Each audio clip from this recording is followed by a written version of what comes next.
dito mo muna ilagay dong. Ito yung hollow blocks natin na standard. So ipapakita natin. Harap mo dito yan dong, harap mo. Dito, harap mo dito. Bakit ano? Yan, ganyan ang standard natin na 4. Sige, yung isa pa dong. Ano ang pagkakaiba ng commercial at saka standard? Okay? So, sukatan mo siya dong, doon dong. Ipakita natin sa kanila kung ano ang pagkakaiba ng commercial at saka standard. Ayan. Ayan, sukatan natin. Sukatan mo dong. Yang isa, yon ang standard. Ito. Commercial yan. Ayan o. Dito sa ano. Yan. Ayan o. 3.5 lang yan. Okay?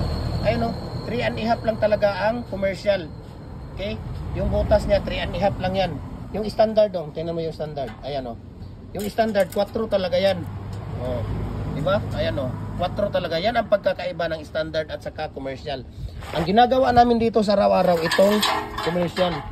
Tapos dyan, tingnan natin. 16 yan. Okay? Ayan o, 16 inches. 16 inches po yan, yung tawag dito. Tapos doon dong, yung paganon niya. Ayan, yung paganyan. Tingnan natin. Dito ayusin mo, i-straight mo. O di naka-straight yan o. Ayan o, nasa, ano siya? Nasa 8 point, kulang-kulang 9. Pero 8 lang talaga yan siya dahil ano yan siya, mayroong kabilyan dyan, 8 lang yan. So 8 na siya, 8 yan siya. Tapos dito dong, ano yan dito? 16.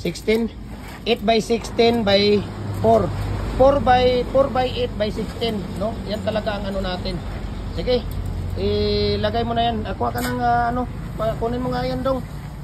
Ano mo muna.